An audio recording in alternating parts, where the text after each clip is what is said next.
सरकार की जय हो, वृंदावन धाम की जय, श्री राधा रानी सरकार की जय हो, जय जय श्री राधे। भगवान ने वृंदावन के तट पर रास किया है। कामदेव भगवान के साथ युद्ध करने आया है। काम ने कहा, भगवान हम सारे संसार को तो पराजित करते ही रहते हैं, चलो आज आपके साथ युद्ध किया जाए। और काम जब श्री कृष्ण के साथ युद्ध किया, भगवान ने कहा कौन सा युद्ध करोगे? काम ने कहा युद्ध कितने प्रकार के होते तो बताइए। तो भगवान ने कहा युद्ध दो प्रकार के होते हैं, एक किले वाला युद्ध, दूसरा मैदान वाला युद्ध। किले वाला युद्ध कौन सा है? कहा आप जंगल में रहते हैं, वहां कोई स्त्रियां नहीं है, वहां आप अकेले निवास करके काम को जीत लें, का ये किले वाला युद्ध है। और मैदान वाला युद्ध का स्त्रियों के बीच में रह करके, देवियों के साथ में रह करके आप काम को जीते, ये मैदान वाला युद्ध है। तो भगवान ने कहा मैदान वाला युद्ध जीतेंगे। और काम के साथ भगवान ने युद्ध किया है, गोपिकाएं साथ हैं, लेकिन भगवान श्री कृष्ण के मन में जरा सा भी विकार नहीं आया है, उल्टा काम को उल्टा उल्टा लटका दिया है। बोलो राधे राधे, जय श्री काम पराजित हो गया। श्री सुखदेव भगवान कथा सुनाते हैं बड़े भाव से, कहा राजन परीक्षित, ये रास लीला जो है ये काम लीला नहीं है, या रास लीला जीव और ब्रह्म के मिलन की लीला है। यह रास लीला तत्व ज्ञानियों के लिए लीला है, जो कृष्ण का वास्तविक तत्व जानते हैं वो जानते हैं इस लीला का महत्व। इस प्रकार रास लीला का वर्णन हुआ। भगवान श्री वृंदावन धाम में पधारे हैं। एक बार की बात है, कंस ने अक्रूर महाराज को बुलाया और अक्रूर जी महाराज को समझाया है, कहा जाओ कृष्ण और बलराम को बुलाकर के ले आओ। अक्रूर जानते हैं कंस निर्दयी है, अत्याचारी है, कृष्ण और बलराम को मार देगा। अक्रूर मना करने का साहस नहीं कर पाए। कंस ने अक्रूर जी को भेजा है, अक्रूर गए। उसके पूर्व कंस ने केसी नाम का एक दैत्य भेजा है। वह केसी घोड़े का रूप बना करके आया, वृंदावन में बहुत उत्पात मचा रहा था। भगवान श्री कृष्ण ने अपना दाहिना हाथ उस केसी के मुख में डाल दिया और भगवान ने उस केसी के प्राण ले लिए। उसका शरीर पूरा हुआ, प्राण निकल गए। केसी का उद्धार किया है भगवान ने। इसके बाद अक्रूर जी महाराज मथुरा से वृंदावन चलते हैं।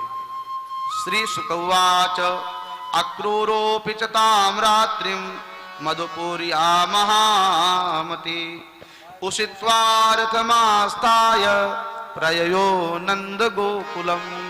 श्री अक्रूर जी महाराज ये कंस के मित्र हैं और नंद बाबा के भी मित्र हैं। कंस को मित्रता तो है, लेकिन कंस के साथ प्रेम नहीं है। कंस के यहां रहते हैं, इसलिए ये मथुरा के प्रधानमंत्री हैं। अक्रूर जी को भेजने का औचित्य ये भी है कि नंद और यशोदा अक्रूर के साथ कृष्ण और बलराम को भेज देंगे, और कृष्ण बलराम एक बार यहां आ गए तो मैं मार दूंगा। अक्रूर जी चले हैं मथुरा से वृंदावन की ओर। बार बार विचार करते हैं, आज हमारा कितना बड़ा सौभाग्य है, आज श्री कृष्ण का दर्शन हो जाएगा। कौन कृष्ण? का जिन्होंने पूतना का वध किया वह श्री कृष्ण, जिन्होंने अघासुर बकासुर का उद्धार किया वह श्री कृष्ण। और जब से भगवान श्री कृष्ण ने गिरिराज गोवर्धन को उठाया है, उस समय से श्री कृष्ण की अपार महिमा हो गई है। लोग कृष्ण का महत्व जान गए हैं। पूतना का उद्धार, गिरिराज गोवर्धन को धारण करना, ये सब बहुत महत्वपूर्ण लीलाएं भगवान ने की। तो अक्रूर जी बार बार विचार करते हैं, किम मया चरितम भद्रम किम तप्तम परमं तपः किम वाथाप्यार्हते दत्तम यद्रक्ष्याम्यद्य केशवम। का आज मैंने बहुत सौभाग्यशाली मानता हूं, मेरे जैसा सौभाग्य किसका होगा। न जाने किस जन्म का पुण्य उदित हुआ, न जाने कौन सा जप हमारा फलित हो गया, कौन सी साधना फलित हो गई, कौन सा हमारा यज्ञ फलित हो गया, आज हमें श्री कृष्ण का दर्शन प्राप्त हो जाएगा। ये भाव विचार करते हुए श्री अक्रूर जी महाराज मथुरा से वृंदावन पहुंचे। संध्या का समय था, 5 बज रहे थे लगभग, सूर्य अस्ताचल की ओर जा रहे थे। उस समय अक्रूर जी महाराज मथुरा आए, वृंदावन आए। भगवान श्री कृष्ण के पद चिन्हों को देख करके अक्रूर जी उन पर साष्टांग प्रणाम करते हैं। ये हमारे कन्हैया के पद चिन्ह है, ये पद चिन्ह हमारे गोविंद के हैं। यहाँ भगवान के चरण पड़े हैं, उन पद चिन्हों पर प्रणाम करते हैं लेट के। उसी समय भगवान ने देखा, भगवान गाय चराने आए हुए थे, देखा ये कोई व्यक्ति रथ पर बैठा हुआ और रथ से बार बार उतर रहा है, बार बार बैठ रहा है। कौन व्यक्ति है? पास में पहुंचे और कहा, महोदय आप कौन है, कहां से आए? अक्रूर जी ने कहा, आप कौन हैं? तो श्री कृष्ण ने अपना परिचय दिया। यह सुन के अक्रूर जी चरणों में गिर पड़े। आपके दर्शन के लिए मन व्याकुल था, पहली बार आपको देख रहा हूं। अक्रूर जी ने प्रणाम किया है। श्री कृष्ण प्रभु ने पूछा, आप कौन हैं? तो कहा, मेरा नाम अक्रूर है। ओ, आप अक्रूर महाराज हैं। मेरे बाबा आनंद आपकी बड़ी प्रशंसा करते रहते हैं, आपकी मित्रता का बखान करते रहते हैं, आपको मेरा प्रणाम है, बताइए कैसे पधारे? महाराज आपको कंस ने बुलाया है और मुझे पता है कंस आपको मारना चाहता है। बाबा अक्रूर कहने लगे, हे कृष्ण मेरी बात मानना, तुम यहां से जाना मत। भगवान कहने लगे, अक्रूर चाचा मुझे कंस मामा ने बुलाया है तो मुझे चलना पड़ेगा, लेकिन एक बात आपको कहें, आप मेरी मैया यशोदा और बाबा नंद से ये मत बताना कि कंस ने मुझे किस लिए बुलाया है। आप ये कह देना कंस मेला देखने के लिए बुलाया है, मैं मेला देखने जाऊंगा। अक्रूर जी महाराज कहने लगे, ठीक है, आए हैं। आज बहुत दिनों के बाद नंद बाबा ने अक्रूर जी को देखा है, दोनों गले लगे हैं, अक्रूर को बैठने के लिए आसन दिया है और चर्चा चलने लगी। कहो अक्रूर भैया कैसे आए? अक्रूर जी ने कहा, नंद जी आप तो जानते हैं मैं अकारण कहीं नहीं जा पाता हूँ, यहाँ भी आने का मेरा कारण है क्या? मैं कृष्ण और बलराम को लेने के लिए आया हूँ। कंस ने विशाल यज्ञ का, धनुष यज्ञ का आयोजन किया है और उस धनुष यज्ञ में कृष्ण और बलराम को बुलाया है। बाबा आनंद ने कहा, भैया अक्रूर मैं कृष्ण बलराम को भेजने में स्वतंत्र नहीं हूं, ये अगर अनुमति लेनी है तो मैया यशोदा से लो, यशोदा रानी अगर कहेंगी तभी कृष्ण बलराम जा पाएंगे। यशोदा जी ने जैसे ही सुना कृष्ण और बलराम जाएंगे, मां यशोदा ने सीधा मना कर दिया, नहीं मैं अपने कृष्ण को अपने से दूर नहीं जाने दूंगी। मैं जानती हूं कंस का विचार, वह कंस हमारे लाला को जीवित नहीं छोड़ेगा और मैंने वृद्धावस्था में लाला को पाया है, मैं लाला को जाने नहीं दूंगी। तब अक्रूर जी वार्तालाप में अचानक उसके मुख से निकल गया, यशोदा ये जो तुम्हारे लाला जिनको तुम अपना लाला कहती हो, ये तुम्हारे लाला नहीं है, ये वसुदेव के पुत्र हैं। बलराम भी वसुदेव के पुत्र हैं और तुम्हारे लाला कृष्ण ये भी वसुदेव के बेटा है, इसलिए इनको जाना पड़ेगा, इनको ले जाने के लिए मैं आया हूं। ये सुना मैया यशोदा ने मूर्छित हो गई। क्या कहा? कृष्ण हमारे बेटा नहीं है? किसने तुम्हें ऐसा कह दिया? और ये कहने के लिए हिम्मत तुम्हारी कहां से पड़ गई? अक्रूर कृष्ण हमारे पुत्र हैं, मैंने बचपन से इनको पाला है। अक्रूर जी कहने लगे, मैया ये मोह का पर्दा हटाओ, वसुदेव बचपन में अपने लाला को तुम्हारे घर छोड़ के गए थे और तुम्हारे कन्या को वसुदेव लेकर के गए थे। ये सुना मां यशोदा की आंखों से आंसू नहीं रुक रहे थे। मैंने कृष्ण को सर्वस्व माना, कृष्ण को अपना पुत्र माना और वो कृष्ण चले जाएंगे, ये सोच करके ही मां यशोदा दुखी हो जाती है। पूरी रात्रि मैया यशोदा और बाबा आनंद रोते रहे। क्या कल प्रातः काल कृष्ण चले जाएंगे? रात भर अक्रूर जी ने समझाया है, बाबा आनंद आपके लाला कोई सामान्य नहीं है, आप चिंता मत करिए। लेकिन नंद बाबा को कैसे धैर्य पड़े, माता यशोदा को कैसे धैर्य बनाया जाए? रोती हुई यशोदा रोते हुए बाबा आनंद को छोड़ के भगवान श्याम सुंदर रथ पर सवार हुए हैं, बलराम जी रथ पर सवार हुए हैं। और जब ब्रज के गोपिकाओं ग्वाल वालों को यह समाचार मिला हमारे कृष्ण जा रहे हैं, तो देखते ही देखते अपार जन समुदाय बाबा आनंद के द्वार पर खड़े हो गए, भीड़ लग गई। ग्वाल वाल कहने लगे, कन्हैया हमें छोड़ के मत जाओ। गोपिकाएं कहने लगी, श्री कृष्ण हमें छोड़ के मत जाओ, अगर तुम हमें छोड़ के गए तो हमारे प्राण चले जाएंगे। सब रो रहे हैं, मां यशोदा रो रही है, बाबा आनंद रो रहे हैं, ब्रज के ग्वाल बाल रो रहे हैं, गैया गौशाला में रो रही है, गोपिकाएं रो रही हैं, हमारे कृष्ण जा रहे हैं। किसी संत ने बड़े भाव से गाया, सबके देखते देखते भगवान समझाते हैं, परस्वः आगमिष्यामि, मैं परसों आ जाऊंगा। आप लोगों को पता है भगवान कृष्ण जब वृंदावन से गए तो दोबारा वृंदावन वापस नहीं आए।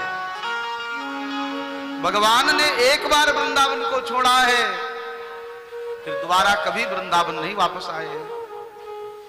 सबको संतोष दिलाया, परसों वापस आ जाऊंगा। ब्रजवासी कैसे धैर्य धारण करे, उन संत का भाव सुने और गुनगुनाए।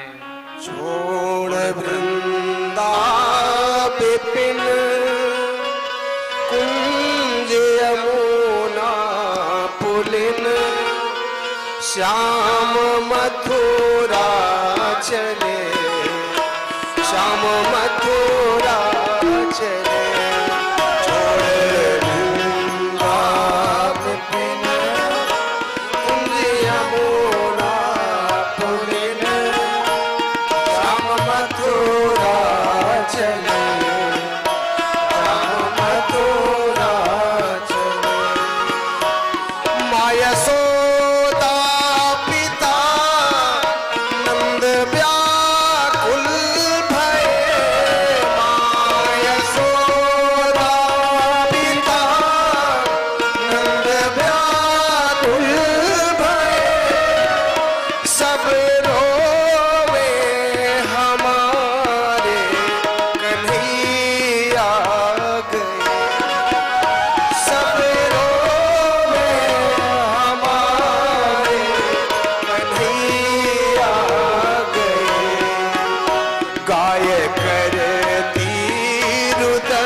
करे का जतन, जो मिले नंद नंदन। श्याम मथुरा चले, श्याम मथुरा चले, छोड़ विपिन कुंज यमुना पुलन। श्याम मथुरा चले, श्याम मथुरा चले, श्याम मथुरा चले, श्याम मथुरा चले। रोते हुए ब्रजवासियों को छोड़ करके श्री कृष्ण वृंदावन से मथुरा के लिए चल पड़े। गोपिकाएं अक्रूर को गाली देती हैं। अक्रूर, तुम्हारा नाम अक्रूर किसने रख दिया? क्रूरस्तुम अक्रूर समाख्ययास्मन। तुम्हारा नाम तो क्रूर होना चाहिए था, क्योंकि तुम्हारा जैसा नाम है वैसा तुम्हारा काम तो नहीं दिखाई पड़ता। तुम काम कर रहे हो क्रूरता का, तुम्हारा नाम अक्रूर किसने रख दिया? अक्रूर, तुम बड़े क्रूर हो। हमारे श्याम सुंदर को लेके कहां जा रहे हो? रथ के किनारे सामने लेट जाती हैं। हमारे श्याम सुंदर जाएंगे तो हमारे प्राण भी चले जाएंगे। भगवान ने जैसे तैसे समझाया है। श्री राधा रानी के पास कृष्ण गए हैं और भगवान श्री कृष्ण ने राधा रानी से कहा, राधा हमें क्षमा कर देना, मैं तुम्हारा कर्जदार हूं, तुम्हारे प्रेम का मैं बदला नहीं दे पाया। भगवान श्री कृष्ण से राधा रानी बोली, कन्हैया तुम तो जा रहे हो, हमारे लिए कोई निशानी तो दे के जाओ। श्री कृष्ण ने अपनी बंसी श्री राधा रानी को दी है और वचन दिया है, राधा आज के बाद ये बंसी कभी नहीं बजाएगी, क्योंकि जब ये बंसी बजेगी ना तो तुम्हारी याद आएगी, इसलिए बंसी में तुम्हें देके जा रहा हूं। और वृंदावन से जाने के बाद श्री कृष्ण ने अपने जीवन में दोबारा कभी बंसी नहीं बजाई है। फिर भगवान श्री कृष्ण ने चक्र चलाया है, बंसी को छोड़ दिया है। मथुरा पहुंचे हैं। रास्ते में अक्रूर जी को ये भ्रम हो गया था, कहीं कृष्ण और बलराम बालक तो नहीं है, सामान्य व्यक्ति तो नहीं है। तो भगवान ने अक्रूर जी को विश्राम घाट पर दर्शन कराया है, अक्रूर घाट पर दर्शन कराया है। अक्रूर जी को विश्वास हो गया ये तो परमात्मा है, प्रणाम किया। ले जाके मथुरा में भगवान श्री कृष्ण और बलराम को एक दिव्य भवन में निवास दिया गया है। इधर ग्वाल बालों ने बाबा नंद से जिद करी है, मेरा कन्हैया के पास मुझे ले चलो बाबा, हम कन्हैया के बिना नहीं रह पाएंगे। तो नंद बाबा ग्वाल बालों को अपने बैलगाड़ी में बैठा करके मथुरा पहुंच जाते हैं। ग्वाल बालों ने जैसे ही कन्हैया को देखा बड़े प्रसन्न हो गए, कहा मुझे तो नहीं लगता था तुम्हारे पास पहुंच जाएंगे। ग्वाल बाल कन्हैया एक दूसरे को गले से मिले, ऐसे कहा जैसे कोई वर्षों के बाद मिलता है। कृष्ण के बिना ग्वाल बाल कैसे रह सकते थे? कन्हैया हमारी इच्छा है थोड़ा सा मथुरा भ्रमण करके आए। बाबा नंद ने सावधान किया, कन्हैया यहाँ कोई शैतानी मत करना। भगवान कृष्ण को समझा करके भेजा, तब भी न जाने क्या क्या करके आते हैं। बोलो राधे राधे। हमारे राम जी इतने सरल हैं। कहा वाटिका में पुष्प लेने के लिए गए, वहां पुष्प लेने से भी पहले मालियों को पूछा है। कथा आप सब लोग जानते हैं। चहुंदिस चितई पूछ मालीगन, लगे लेन दल फूल मुदित मन।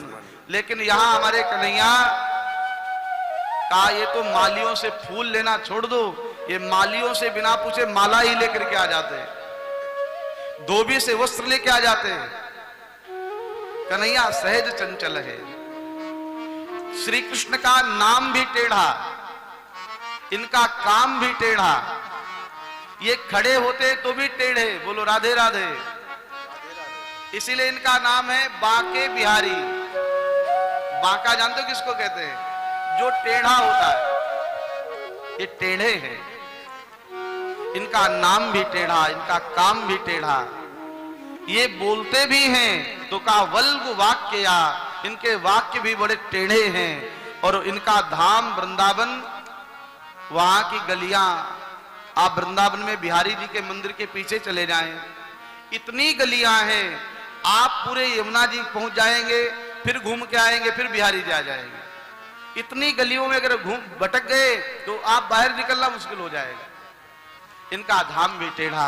ऐसे श्री कृष्ण आज मथुरा में विचरण करने के लिए निकले हैं। पीछे पीछे ग्वाल बाल और मथुरा की देवियां हैं, वह सुमन बरसाती हैं। सुमन माने पुष्प, पुष्प माने सुमन, सुमन माने अपना मन श्री कृष्ण को दे रही हैं। ग्वाल बालों ने कहा कन्हैया मुझे पता ही नहीं था मथुरा में भी इतने लोग अपने को जानते हैं। कहा अगर पहले पता होता तो बढ़िया बढ़िया कपड़े पहन के आते, माला पहन के आते, चंदन अपने आप लगा करके आते, आंखों में सुरमा लगा के आते, मुख में पान दबा करके आते। मुझे पहले पता ही नहीं था इतना सम्मान होगा। कन्हैया ने कहा चिंता मत करो, मैं तुम्हारे वस्त्र की व्यवस्था करता हूं। और भगवान श्री कृष्ण वहां गए जहां रजक नाम का धोबी वस्त्र धुल रहा था। भगवान श्री कृष्ण ने कहा मामा जी ये वस्त्र हमें दे दो। रजक ने कहा मामा? कौन किसका मामा? मैं तुम्हारा मामा नहीं हूं। कन्हैया ने कहा मामा के गांव में सब मामा ही होते हैं। बोलो राधे राधे। जय श्री राधे। ये वस्त्र हमको दे दो। रजक नहीं माना। कहा तुम अहीर ग्वाले गाय चराना जानते हो, ये राजा के वस्त्र पहनोगे? और ऐसी ऐसी गालियां दी हैं। श्री कृष्ण को बर्दाश्त नहीं हुआ। बलराम जी क्रोधित होने लगे। भगवान श्री कृष्ण ने खींच करके एक थप्पड़ मारा है। एक थप्पड़ में ही रजक का सर उसके धड़ से दूर जाकर के गिरा। रजक की मृत्यु हुई है। रजक के जो वस्त्र थे महाराज कंस के, रजक के पास में सब ग्वाल वालों से कहा सब लोग पहन लो। और ग्वाल वालों ने महाराज कंस के बड़े बड़े वस्त्र पहनने प्रारंभ किए। और कन्हैया और ग्वाल बाल सब छोटे छोटे से थे। महाराज कंस के 3.5 हाथ के लंबे लंबे वस्त्र, और इन ग्वाल वालों ने वस्त्र पहने। कहा किसी ने कुर्ता पहना, पैजामा की आवश्यकता ही नहीं पड़ी, वहां कुर्ता सीधे ऊपर से नीचे तक आ गया। किसी ने रुमाल गले में बांधा तो रुमाल नीचे तक पहुंच गया। किसी ने रुपट्टा ओढ़ लिया महाराज कंस का बड़ा सा, तो उस रुपट्टे से ही काम चल गया। ग्वाल वालों ने कहा कन्हैया कपड़े तो अच्छे हैं लेकिन फिटिंग के नहीं है। कपड़े नाप के न हो तो ऐसा लगेगा जैसे दूसरे के पहन के आ गए। कहा इसकी कुछ व्यवस्था करो। देखो हम लोग चल रहे हैं तो पूरे सड़क पर बिना झाड़ू के ही झाड़ू लगती जा रही है, सब साफ होता जा रहा है। भगवान श्री कृष्ण एक दर्जी के पास में गए हैं। दर्जी ने भगवान के वस्त्रों को व्यवस्थित किया है। भगवान ने दर्जी को बहुत आशीर्वाद दिया है। कहा तुम लोग खूब फलो फूलो। और कलयुग में दर्जी खूब फल फूल रहे हैं। कहा जितने का कपड़ा नहीं होता उससे ज्यादा सिलाई लग जाती है। कपड़ा खरीदिए 500 रुपए का, 1000 रुपए सिलाई।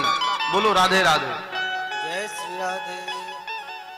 खूब दर्जी फल फूल रहे हैं। माली ने माला पहनाई, भगवान ने उसको भी आशीर्वाद दिया।